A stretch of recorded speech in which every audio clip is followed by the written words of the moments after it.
प्रेमानंद जी महाराज के 3 सबसे चहेते शिष्य जिन पर गुरु जी की खास कृपा है और इनमें से एक तो आर्मी हमेशा बाबा जी के साथ रहने वाले ये संत मूल रूप से पठान भारतीय सेना में नौकरी करते थे और इनके पिता भी एक आर्मी ऑफिसर थे, लेकिन फिर अचानक इन्होंने नंबर 2 महामाधुरी बाबा। अगर आपने बाबा जी की सुबह के पद यात्रा के दर्शन किए हैं तो आपने इन्हें जरूर देखा होगा। उन्होंने भी अपना सब कुछ छोड़ दिया और अब वृंदावन में महाराज जी के साथ रहते हैं। नंबर 3 श्याम शरण बाबा। ये सिर्फ महाराज जी के शिष्य ही नहीं बल्कि उनसे इनका खून का रिश्ता है, क्योंकि प्रेमानंद जिस कारण इनका गुरु जी से एक गहरा और सच्चा रिश्ता है। अगर आप भी प्रेमानंद जी महाराज के सच्चे भक्त हैं तो कमेंट सेक्शन करते हो।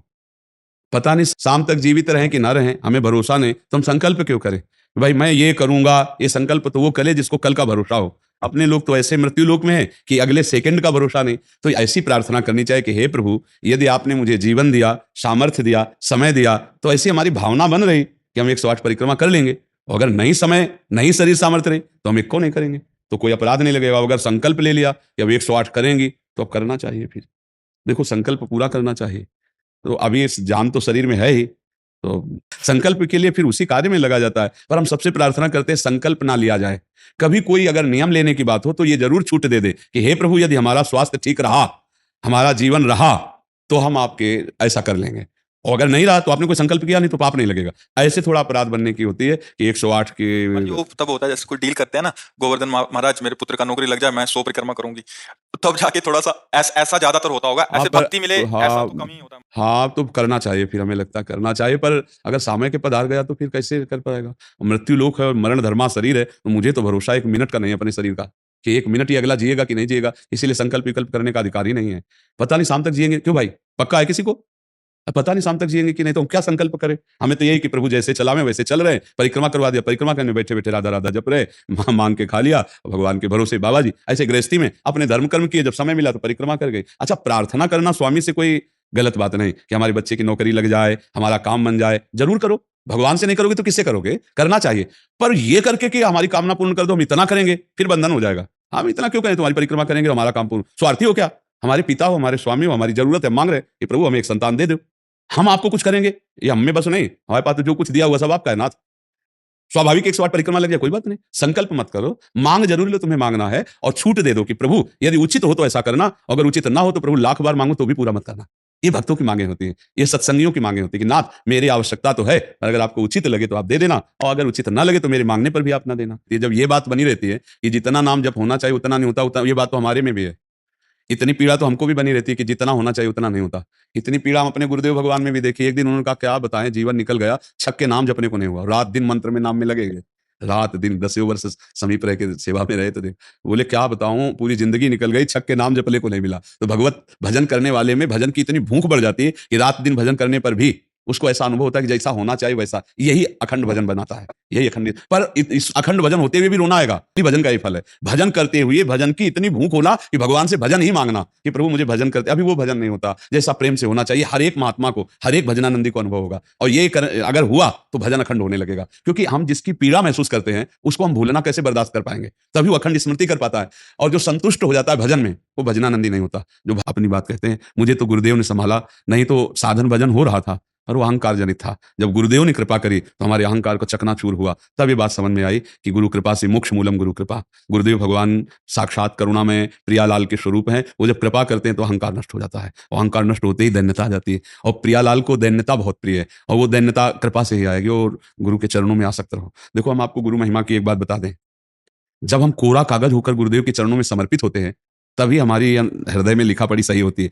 हम लोग क्या होते हैं, पूरा कागज रंगे हुए पहुंचते हैं और अपनी बुद्धि लड़ाते हैं गुरुजनों पर, इसीलिए हमारा काम बन नहीं पाता। यदि हम बच्चा बन के गुरु के चरणों में जाएं, जैसा बोले वो वैसा करने लगे, तो गुरु को भी पता नहीं चलेगा, इससे शिष्य की उन्नति हो जाएगी अध्यात्म की, क्योंकि उसने उनको भगवान माना है। देखो, एक हम प्रसंग कई बार सुना चुके हैं। एक उड़िया बाबा ने सुनाया था प्रसंग कि एक बंगाल के भगत के मन में आया कि मैं गुरु बनाऊं। तो एक प्रसिद्ध थे काली के उपासक, उनके पास गए। वो मदिरा पीते थे, वो जानते नहीं थे, वो मदिरा पिए हुए बैठे हुए थे। तो उन्होंने कहा, गुरुदेव मैं आपको गुरु रूप से वरण करता हूं, मुझे मंत्र दे दो। तो शराब के नशे में लड़खड़ाते हुए मंत्र बोले, तो अशुद्ध मंत्र और अशुद्ध अवस्था। पर वो सीधा सरल भक्त, भगवान मान के, गुरु की छवि लेके पूजा में रख के, और मंत्र अनुष्ठान अशुद्ध मंत्र। 1 साल ही हुआ कि माँ भद्रकाली प्रकट हो गई काली, और उनका बेटा तेरा गुरु ढोंगी है। तो उन्होंने कहा, माँ पहली बात तो आप गुरु को ऐसा ना बोले, गुरु हमारे परब्रह्म है, आप ऐसा ना बोले। बोले बेटा तो बहुत सरल है, जानता नहीं, वो शराब पीता है, और जो मंत्र दिया ना वो अशुद्ध है। माँ ने कहा। तो उनका माँ अब तो और विश्वास आपकी बात पे नहीं रहा, अगर गुरु ने अशुद्ध मंत्र दिया होता तो तुम 1 साल में आ गई, कैसे आ गई? बोले बताने आई हो कि मंत्र अशुद्ध है। तो उनका माँ, मैं अपने गुरु निष्ठा और गुरु मंत्र को नहीं छोड़ सकता, आप जाओ। तो उनका बेटा, मैं तुम्हारी गुरु भक्ति पे प्रसन्न हुई और आज से मेरे सिद्ध करने का मंत्र यही होगा, जो अशुद्ध मंत्र। ऐसा गुरु भाव किया जाता है। गुरु को परब्रह्म साक्षात माना जाता है। परब्रह्म में दोष दर्शन नहीं होते, दोष हमारी बुद्धि का है। अगर बुद्धि का दोष निकाल दे तो देखो, मत्ता परतरम नान्यत किंचिदस्ति धनंजय, भगवान कह रहे मेरे सिवा कोई और है नहीं कि हम गुरु को दोष दर्शन में देखें। कहीं ना कहीं हमसे त्रुटि हो रही। हमें घोर पापी में भी भगवान देखना है, तो गुरु में भगवान देखने में क्या बात है? विचार करके देखिए, जब हम गुरु में भगवान देखते हैं तो अपना समर्पण करते हैं, और जब वो हमारे साथ उल्टा व्यवहार करते हैं और हम सह जाते हैं तो हमारा अहंकार नष्ट हो जाता है। वहीं वहीं रहकर उसको चोट पहुंचने दो अहंकार को, और अहंकार जब मिटिया मिट हो गया तब कृपा उदय हुई, तब समझ में आया को हो साक्षात परब्रह्म गुरुदेव है। गुरु ब्रह्मा गुरु विष्णु गुरुदेव महेश्वरा, गुरु साक्षात परब्रह्म तस्मै श्री गुरु। गुरु में भगवान बुद्धि करना बहुत कठिन बात है, सबसे कठिन बात विश्व में, समझ लो। गुरु में परब्रह्म बुद्धि करना, और गुरु में परब्रह्म बुद्धि नहीं तो कुछ भी कर ले अहंकार नष्ट नहीं होगा। यह खुली बात कह रहे। गुरु ही एक वो खिलाड़ी है जो हमारे अहंकार को मिटिया मिट कर दे सकते हैं, दूसरा नहीं। इसीलिए ध्यान मूलम गुरु मूर्ति, पूजा मूलम गुरु पदम, मंत्र मूलम गुरु वाक्य, मोक्ष मूलम। गुरु का चरणामृत पियो, गुरु की चरण रज लगाओ, और गुरु के आगे एक तुच्छ सेवक की तरह रहो, अभी दैन्यता आ जाएगी। अगर गुरु में दोष दर्शन होने लगे तो हट जाना चाहिए, और दूर से उनको परब्रह्म मान के बिना निंदा किए उनके द्वारा बताई हुई उपासना में रत हो जाए तो उसका परम कल्याण हो जाएगा। दूसरा गुरु बनाने की जरूरत नहीं है। परमात्मा प्राप्ति के लिए गुरु कृपा ही। हम तो आपको हाथ उठा के कहते हैं कि गुरुदेव की कृपा के बिना एक कदम नहीं चल सकते, एक कदम भी नहीं चल सकते। हम जैसे भूमि में ही कदम रख सकते हैं, ऐसे हम जीवित हैं, परमार्थ में चल रहे हैं तो केवल अपने गुरुदेव की कृपा से चल रहे हैं। किंचन मात्र कुछ नहीं, केवल वो ऐसे पकड़े हुए हैं तो हम चल रहे हैं, अगर वैसे छोड़ दें तो धम्म से गिर जाए। गुरु कृपा ही केवल, हम गुरु कृपा है। वो दैन्यता गुरु कृपा से आती है। महाराज जी धन्य भाग है आपकी कि आप दैन्यता चाहते हैं। हाँ, परम कृपा है वैष्णव आचार्यों की। बस चुपचाप चलते रहिए, किसी की निंदा मत करना और किसी के दोष दर्शन मत करना, बस इसी से दैन्यता आ जाएगी। और दैन्यता में रोना आता है, जैसे अब आपका दैन्यता में रोना आता है कि मुझ जैसे अधम पर इतनी कृपा श्री कृष्ण की, महाप्रभु की, गुरु की, तो वो हृदय निर्मल होता चला जाता है। जब रुदन होता है ना प्रभु के, उसमें इससे ज्यादा और किसी तीर्थ में नहीं पवित्रता है जितनी रुदन में पवित्रता है। हाँ, रुदु सुश्रम राजन कृष्ण दर्शन लालसा, जब अपने प्यारे प्रभु के लिए रोना आता है तो हृदय निर्मल, तार तार निर्मल हो जाता है। और कबीरदास जी कहते हैं कि बिन रोए किन पाइया प्रेम प्यारा अमित, कबीरा हंसना छोड़ दे रोने से कर प्रीत, बिन रोए किन पाइया प्रेम प्यारा अमित। पर भगवान की 3 प्रकार की लीला है, एक है सृजन, और एक है पालन, और एक है संहार। और तीनों लीलाएं होंगी, पक्का होंगी। जैसे सृजन जरूरी है, पालन जरूरी है, ऐसे विनाश भी जरूरी है। तो देखो, इस शरीर को कहा गया विनाशी और इस लोक को कहा गया मृत्यु लोक। तो भाई देखो, जो जन्मा है उसका शरीर छूटेगा, जो हमने कर्म किए उसके अनुसार हमें भोग मिलेंगे।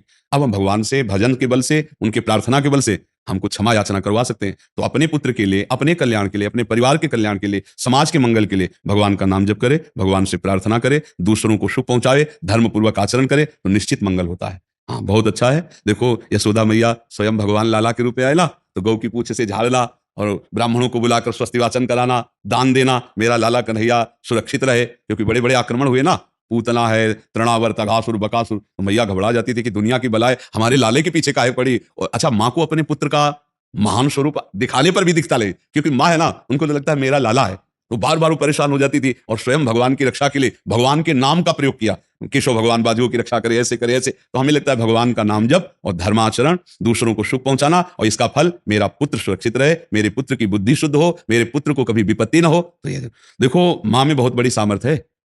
अगर माँ तपस्या पूर्वक अपने पुत्र को चाहे तो अजर अमर बना सकती है। मंदालसा माँ ने यही कहा था, मेरे गर्भ में जो जीव आएगा उसे भगवान से मिला के रखूंगी, उसे भगवत प्राप्ति, और ऐसा ही किया। देखो, गांधारी जी ने जो भी सुना कि धृतराष्ट्र हमारे पति होने वाले अंधे हैं, तो पट्टी बांध ली। जब ये समय आया कि अब युद्ध होगा ही पक्का, तब गांधारी जी ने कहा, बेटा मैं तुम्हें बहुत प्यार करती हूँ, तुम मेरा बेटा है, पर भीम के सहयोगी श्री कृष्ण तू मारा जाएगा, इसलिए जा तू नग्न होकर मेरे सामने आ जा, मैं पट्टी खोलती हूँ, तेरा शरीर वज्र का हो जाएगा, मृत्यु ही नहीं होगी तेरी। अब भगवान तो भगवान ही है। अब वो आ रहे थे नंग धड़ंग दुर्योधन, तो भगवान ने देखा, उनका अरे यार तुम इतने बड़े होकर बच्चों की तरह नंगे घूम रहे हो। तो उनका माँ ने कहा, बच्चे हो, कम से कम कमर तो ढक लो इतना। तो ऐसे पत्ता लगा के ऐसे गांधारी ने जी आँख खोले, ऐसे देखा, उनका ये पत्ता क्यों लगा लिया? उनका माँ, तुम्हारे सामने नंगा कैसे आऊं? अरे उनका, धोखा कर दिया तूने। अब जितनी दृष्टि मेरी पड़ गई, तेरा शरीर वज्र का हो गया, गदा या किसी भी प्रहार से नष्ट नहीं होगा, लेकिन तू कमर से मारा जाएगा, यही से कमजोर हो गया। क्योंकि और भगवान अपने भक्त का प्रण पूरा करवाने के लिए जब द्रौपदी को दिगंबर करा रहा था ना, ये सभा में लाओ जंगा ठोक रहा था, तो भीम ने यही प्रण किया था, इसी जंगा को तोड़ूंगा। अगर भगवान भक्ति की वचन रक्षा ना करते और वो पूरा वज्र का शरीर हो जाता तो तोड़ नहीं पाते, इसलिए भगवान ने। तो माँ में कितनी सामर्थ्य है, आप देखो, अधर्म युक्त चल रहा है लेकिन मेरा बच्चा सुरक्षित रहे, आंख की पट्टी खोली, पतिव्रता, तो वज्र का शरीर कर दिया। तो आप अपने पुत्र को अजर अमर अविनाशी बना सकते हैं साधना और भजन के प्रभाव से। नाम से परम गति होती है। राधा नाम का एक हमने पद सुनाया था, अगर सत्संगी जन होंगे, रोज सत्संग सुनते होंगे, सुनो, राधा नाम है जीवन हमारा, राधा नाम प्राण आधार है। ये पूरा पद, राधा नाम ही हमें प्रेम में निकुंज में पहुंचाएगा। आखिरी पंक्ति है, निकुंज तक पहुंचा देगा राधा नाम, तुम्हें चिंता नहीं करनी। राधा वल्लभ श्री हरिवंश जपो या राधा राधा जपो। 8-8 बजे तक जो 9-9 बजे तक सोते, उनका जीवन ही व्यर्थ है। सूर्य, उसकी आयु, श्री कीर्ति, बुद्धि सब नष्ट हो जाती है। मैं मोहन की मोहन मेरा, वृंदावन में करूं बसेरा। मैंने छोड़ दिया घर बार, आज मैनू नच लैन दे। नचना मोहन मेरा, आज मैनू नच लैन दे, मैनू नचना मोहन दे। अब हमारा आखिरी समय है, क्योंकि किडनी फेल है, कभी भी ठाकुर जी ट्रांसफर कर सकते हैं। अब जो कुछ गुरु से मिला है और जो कुछ जिंदगी में अनुभव हुआ है, तो हमने समाज का अन्न खाया है, समाज का वस्त्र पहना है,